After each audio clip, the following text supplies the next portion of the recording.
مرحبا بكم في هذا cours. Dans ce nouveau cours, nous allons nous pencher cette fois-ci dans le sillage de notre étude des forces particulières, des forces de frottement solides visqueuses. Donc les frottements solides visqueux sont un cas particulier des frottements et qui ont un comportement différent de la force de frottement solide-solide qu'on a vu dans le cours précédent. Donc, les frottements, cette fois-ci, que nous allons étudier, concernent les frottements entre un corps solide et dans un milieu visqueux.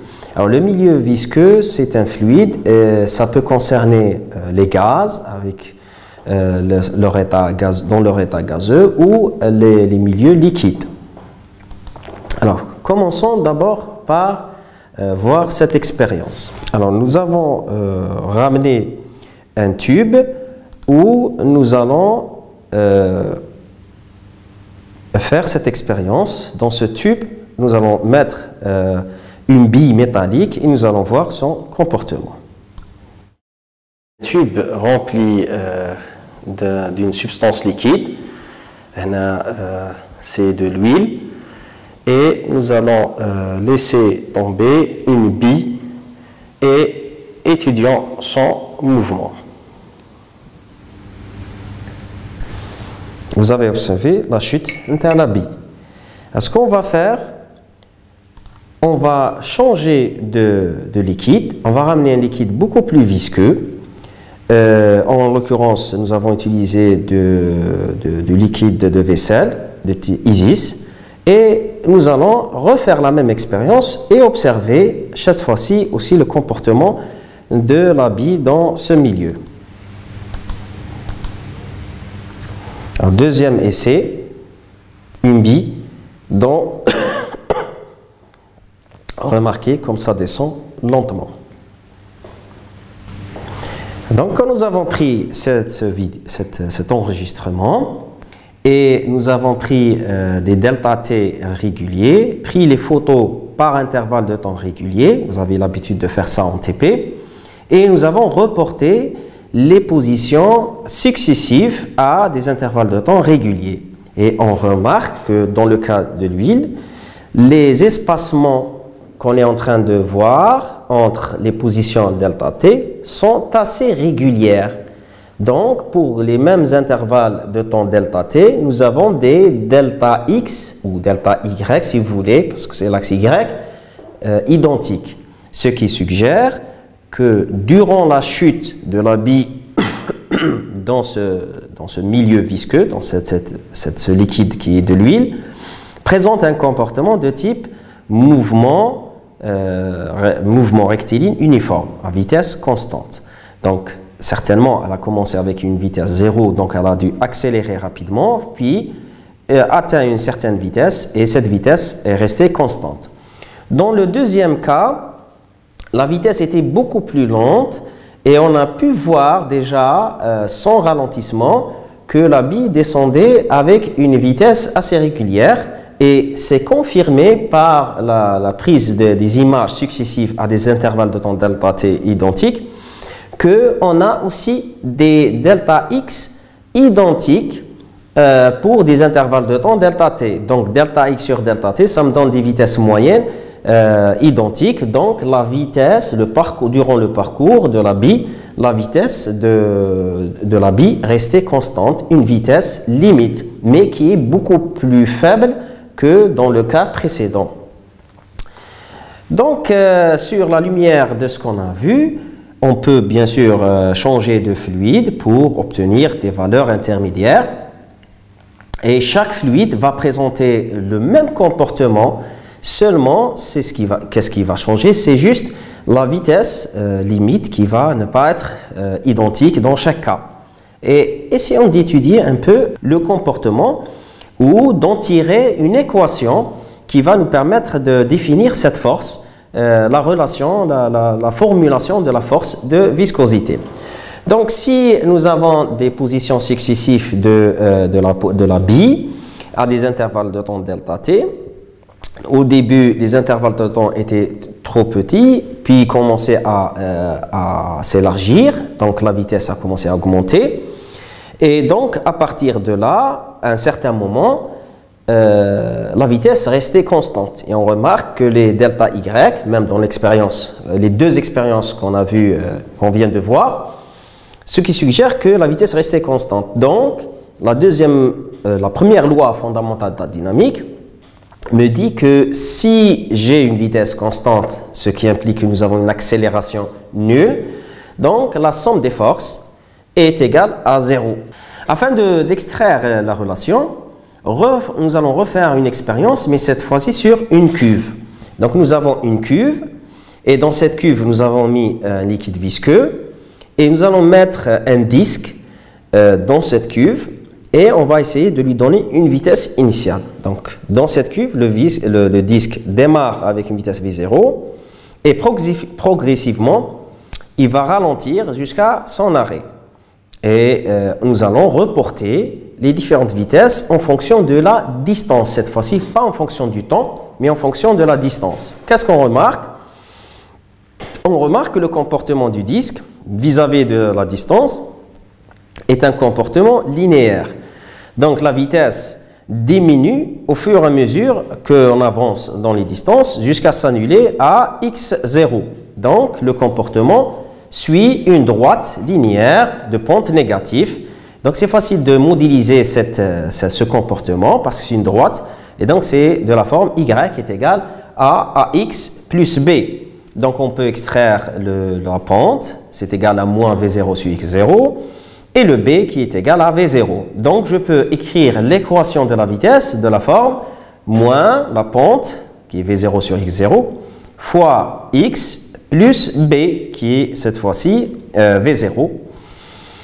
Donc, je peux dériver cette vitesse pour obtenir l'accélération. Alors, je dérive l'équation, puisque c'est l'équation de la vitesse. J'obtiens V0, la dérivée est nulle, donc moins V0 sur x0 fois dx sur dt. Et dx sur dt n'est autre que la vitesse. Donc, en définitive, l'accélération, elle est égale à moins la pente, donc une valeur moins A fois Vx. Et comme la deuxième loi fondamentale de la dynamique nous dit que la force est égale à la masse fois l'accélération, donc de là, je peux en tirer que la force, elle est proportionnelle à la vitesse, mais avec un signe moins, donc elle est en opposition de direction. Donc F est égal à moins m fois une constante fois Vx. Donc de manière générale, la force visqueuse, donc elle est égale à une constante fois V avec le signe moins qui indique qu'ils sont en opposition dans la direction de l'orientation de la force par rapport à la vitesse. Donc la formulation générale de la force visqueuse, elle est de la forme moins une constante fois la vitesse. De manière plus générale et vectorielle, en notation vectorielle, on va écrire la force visqueuse, la force de frottement visqueuse F en vecteur égale à moins K fois le vecteur vitesse V. Donc de manière générale, la force dans la direction de la force visqueuse a une direction opposée à la vitesse, donc au mouvement. Cette force est toujours en opposition par rapport au mouvement. Cette force-là n'a pas le même comportement que dans le cas des forces de frottement solide-solide. Dans les forces de frottement solide-solide, on peut avoir une force de frottement dans la direction du mouvement parce que le mouvement est produit par la force de frottement. Dans le cas de la force visqueuse, ce n'est pas vrai. La force de frottement ne peut être que dans la direction opposée du mouvement, de la vitesse du corps. Et elle est proportionnelle à la vitesse par un coefficient K. Ce coefficient K dépend de deux paramètres, eta et K, grand K. Eta étant la viscosité du milieu, c'est-à-dire plus le milieu est visqueux, plus eta est important. Moins il est visqueux, dense, moins eta est importante. Et K représente la géométrie. C'est pour ça que dans les engins ou les mobiles, quand on veut qu'ils se déplacent à grande vitesse pour minimiser la force de frottement visqueuse, on joue sur la forme et vous avez une forme aérodynamique qui va réduire le grand K. Donc, notre petit cas, le coefficient va englober deux facteurs. La viscosité du milieu plus la forme géométrique de l'objet qui se déplace dans ce milieu. Alors, dans certains cas, si la vitesse devient très importante, on parle des vitesses supersoniques et plus, la force de frottement visqueuse peut dépendre d'un facteur au carré avec la vitesse, voire plus. Et donc, on va modéliser dans ces cas particuliers une force de frottement qui est proportionnelle à V à la puissance n, parce qu'il y a intervention de d'autres phénomènes qui vont faire que la vitesse va être, la force visqueuse va être proportionnelle au carré de la vitesse, voire au cube. Mais dans notre cas, dans les études générales, on va se contenter d'un comportement de type linéaire, c'est-à-dire F est égal à moins K fois la vitesse V. Alors, essayons de déterminer l'expression de la vitesse limite. Alors, nous avons une bille en chute libre, comme nous avons vu dans le cas de l'expérience première, et elle descend avec une vitesse V qui est constante. Donc, ce qui fait que nous avons somme des forces égale à 0. C'est ce qu'on a vu auparavant. Donc, elle va être soumise à son poids et à la force de frottement visqueuse. Donc, je vais écrire, puisqu'elle chute en vitesse libre, P plus F égale à 0. Pourquoi 0? Parce qu'elle n'a pas d'accélération. La vitesse, elle est constante. Donc, si je projette sur un axe Y, je rappelle, et là, il faut faire attention, plusieurs cas, on a vu que des étudiants peuvent se tromper avec le signe moins de l'expression de F, qui est égal à moins K fois V, en faisant un signe moins supplémentaire à la projection. Donc, si j'ai un vecteur A comme rappel, et j'ai un axe X, je veux le projeter, la projection représente cette longueur AX. Et en fonction de l'angle que fait A avec l'axe des X, j'ai AX qui vaut module de A cosinus l'angle θ. Très bien. Si θ, donc c'est A cosinus θ. Quand j'écris A, donc c'est le module de A, cosinus θ. Si le vecteur A est collinéaire avec son axe, avec l'axe des X, ça veut dire que θ égale à 0. Si θ égale à 0, donc la projection AX est égale à A, directement. Maintenant, si A est dans la direction opposée de l'axe que je veux lui faire une projection, ce qui fait que θ, cette fois-ci, elle est égale à pi. Et donc, la projection serait égale à moins A. Donc, le moins est dû à la projection. Très bien, revenons à notre exemple de chute libre.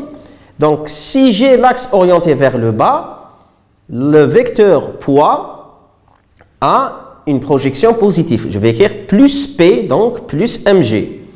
Et le vecteur force visqueuse, comme il est dirigé dans le sens opposé, ça va être égal à moins K fois V. Le moins qui est ici, il est dû à la projection. Il n'est pas dû à la formule moins K fois V. Si j'écris moins K fois V, c'est pour orienter F. Mais une fois j'ai positionné mon F par rapport à l'axe de projection, ça y est, je le projette comme n'importe quel vecteur. Et donc ici, je vais écrire mg moins k fois v. Le moins qui est ici, c'est le moins de la projection. Inutile de rajouter un deuxième moins qui est de l'expression moins k fois v. Et là, c'est une erreur courante que font les étudiants. Faites attention. Par exemple, si j'oriente l'axe vers le haut, je retrouve le même résultat. Mais cette fois-ci, P, c'est lui qui est égal à moins mg. Et la force visqueuse va être égale plus K fois V. Pourquoi plus? Parce que je l'ai projeté et F a le même sens que Y, que mon axe. Mais au final, les deux expressions sont égaux, puisqu'on retrouve la deuxième expression en faisant multiplier les deux membres par un signe moins. Et vous remarquez qu'ils sont équivalentes les deux expressions. Que vous choisissez votre axe vers le bas ou vers le haut, vous allez retrouver la même expression à condition de bien projeter vos vecteurs, en l'occurrence P et la force visqueuse. Et lorsque vous allez projeter la force visqueuse, vous remplacez par le module de F qui est K fois V. Et non pas par moins K fois V une autre fois et vous allez avoir une erreur par redondance de signe moins une deuxième fois. Donc, de cette expression, je retrouve que mg est égal à k fois vl. Et donc, la vitesse limite qu'elle va atteindre notre bille ou notre objet en chute libre dans un milieu visqueux est égale à mg sur la constante k. On remarque que ici, la vitesse limite dépend du poids de l'objet. Dans le cas de chute libre, en absence de r, la vitesse est indépendante de la masse, ce qui n'est pas vrai dans le cas. Donc, dans l'expression finale, on retrouve une vitesse limite qui est égale à mg sur k. Cette vitesse limite dépend de la masse, mais aussi de la viscosité du milieu dans lequel se produit la chute. Alors, ce qui est intéressant, c'est de retrouver cette fois-ci une expression de la relation de V en fonction du temps.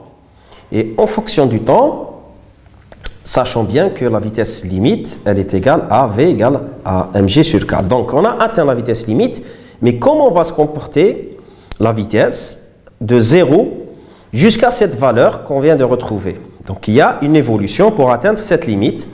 Essayons de la retrouver. Donc, on va prendre un instant intermédiaire.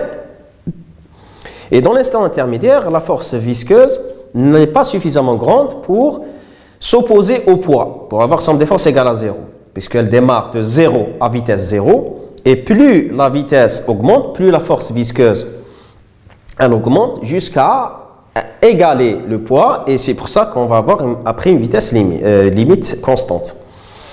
Maintenant, dans un instant intermédiaire, je vais écrire somme des forces égale à MA. Et les seules forces qui existent sont le poids et la force de viscosité qui fait opposition au poids dans sa chute libre. Égale à MA. Cette fois-ci, je vais faire une projection des vecteurs sur l'axe Y. Donc, j'ai choisi l'axe Y vers le bas. Donc, j'aurai plus mg. Et moins kv, je rappelle que le moins kv, parce que le moins est dû à la projection d'un vecteur qui est dans le sens contraire de notre axe. Donc, moins k fois v, qui est égal à la masse fois l'accélération. Très bien. Donc, l'accélération, c'est égal à la dérivée de la vitesse par rapport au temps. Je développe, qu'est-ce que je vais faire? Je vais multiplier les deux membres par un signe moins pour que j'ai le coefficient de V le coefficient de V positif. Donc je multiplie les deux membres par le signe moins et je divise, ou là je fais sortir K sur M comme facteur de notre expression. J'aurai K sur M facteur de la vitesse moins mg sur k. Au deuxième membre, j'ai moins k moins dv sur dt. Donc, qu'est-ce que je vais faire? Là, je vais multiplier les deux membres. Donc, je vais ramener cet élément vy moins mg sur k vers le dénominateur du deuxième membre. Et le dt, qui était au deuxième membre, je vais le ramener au numérateur du premier membre. Et là, j'obtiens une expression où j'ai des variables séparées. Le temps au premier membre et les vitesses au deuxième membre. Ce qui va me permettre de faire l'intégrale des deux membres. Et l'intégrale du premier membre, je fais sortir k sur m. Donc l'intégrale de dt égale au deuxième membre l'intégrale de dv sur v moins mg sur k. Donc, l'intégrale de dt, c'est t, plus une constante d'intégration égale au deuxième membre, l'intégrale égale à ln, logarithme népérien, de la vitesse moins mg sur k. Alors, j'ai une expression t en fonction de v. Moi, j'ai besoin de v en fonction de t. Donc, je dois faire l'exponentielle des deux membres. Donc, j'aurai exponentielle moins k sur m, t plus une constante, la constante d'intégration, je rappelle, égale au deuxième membre. L'exponentielle du logarithme, c'est la fonction neutre. Donc, ça va être v moins mg sur k. Et de là, je sépare les exponentielles. J'ai exponentielle moins k sur m t plus c. Ça donne exponentielle moins k sur mt fois exponentielle de la constante. Et exponentielle de la constante, c'est une autre constante que je vais appeler a. Donc j'aurai a exponentiellement k sur mt au premier membre. Et au deuxième membre, v moins mg sur k, que je vais ramener au premier membre, ça va être mg sur k. Je rappelle que mg sur k n'est autre que la vitesse limite. Vous l'avez ici. Donc, vitesse est égale à a exponentielle moins k sur mt plus mg sur k. A, c'est une constante qu'on va déterminer par les conditions initiales. Et dans les conditions initiales, qu'est-ce que nous avons? Nous avons at égale à 0, la vitesse était nulle. Il a commencé avec une vitesse nulle. Je remplace, j'aurai 0 égale à a exponentielle 0 plus mg sur k. Ce qui me ramène à écrire que en fait a, c'est égal à moins mg sur k, qui n'est autre que la vitesse limite. Donc la vitesse, l'expression de la vitesse serait égale a, qui est la vitesse limite, moins vitesse limite exponentielle moins k sur m fois t, plus vitesse limite. Je fais sortir vitesse limite facteur commun. Donc j'aurai l'expression de la vitesse en définitive v égale à v limite, qui est égal à mg sur k, facteur 1 moins exponentielle moins, il n'apparaît pas bien, mais c'est un moins k sur m fois t. Je prends un taux, je l'appelle m sur k. Donc j'aurai une forme générale des phénomènes de ce type qui est égale v égale v limite facteur 1 moins exponentielle moins t sur taux. Et là, avec vitesse limite est égal à mg sur k et taux est égal à m sur k. Donc le tracé de cette évolution de cette vitesse se fait par une droite déjà asymptotique à plus l'infini qui est égale à la vitesse limite. Et elle démarre de 0, ce qui me donne cette courbe qui sature à vitesse limite, à une vitesse limite donnée. Donc après un certain temps, après 5 taux, pratiquement la vitesse devient constante et elle ne vole plus. Alors ceci est très visible dans le cas des chutes libres. Donc dans les chutes libres dans l'air, on a besoin de plus de distance pour remarquer la vitesse limite. Et ça, ce qui fait dans le sport du parachutisme, alors les gens lorsqu'ils se jettent de l'avion, leur vitesse commence à augmenter. Bon, nous on les voit c'est-à-dire immobiles, mais ils ne sont pas immobiles, c'est juste que le caméraman descend à la même vitesse, donc vitesse relative, on a l'impression qu'ils sont immobiles, mais eux, ils descendent à une vitesse limite d'environ 200 km à l'heure. Donc la vitesse limite dans le cas du saut sans ouvrir le parachute, en position verticale, comme vous le voyez, est d'environ 200 km à l'heure. Puis il a un indicateur, un baromètre, qui va lui indiquer l'altitude. Dès qu'il atteint l'altitude limite du risque, il va ouvrir son parachute et le parachute va augmenter le K en augmentant la surface. Et après ouverture du parachute, la vitesse limite descend à 20 km par heure, ce qui représente une vitesse assez faible qui va lui permettre de toucher le sol à 20 km par heure sans se blesser. Donc, s'il veut augmenter sa vitesse, il se met en piqué, donc il va réduire sa surface, et là, il peut atteindre les 450 km à l'heure en descente en pointe. Donc, c'est assez surprenant, c'est assez sportif, c'est assez amusant. Et là, en 2012, il y avait un certain Felix Baumgartner qui a voulu battre ce record du monde, qui est le record du monde en chute libre. Donc, on lui a fait une nacelle portée par un ballon en hélium et il a été lâché. Le ballon a grimpé jusqu'à environ presque 40 km d'altitude. Je rappelle qu'un avion de ligne normale vole à 10 km environ. Lui, il est à 40 km et il s'est jeté en chute libre.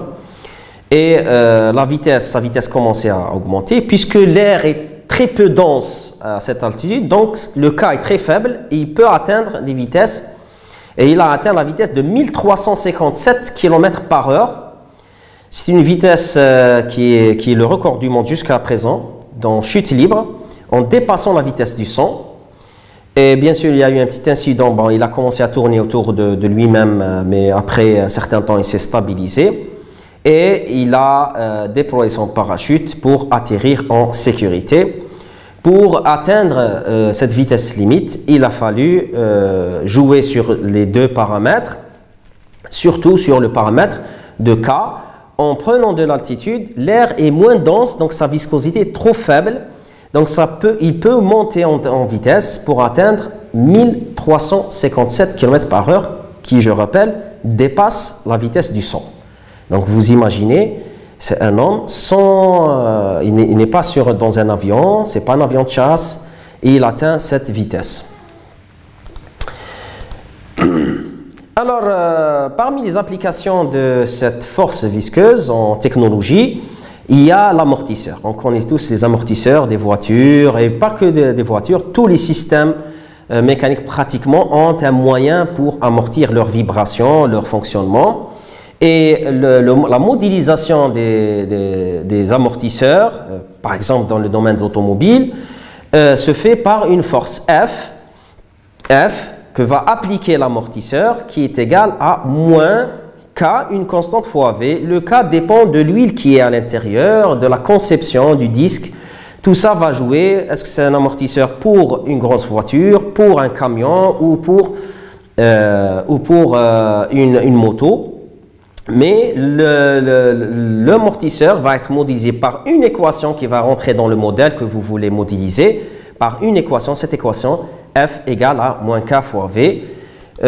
Par exemple, dans le bâtiment aussi, on utilise parfois des amortisseurs, et des amortisseurs viscoélastiques, donc c'est des amortisseurs avec de l'huile à l'intérieur, et donc il va avoir un comportement de type F égale à moins KV. Donc c'est cette formule qu'on va retenir et qu'on va synthétiser ce cours. Donc sur ce se termine notre cours. Je vous remercie pour cette attention, donc à la prochaine.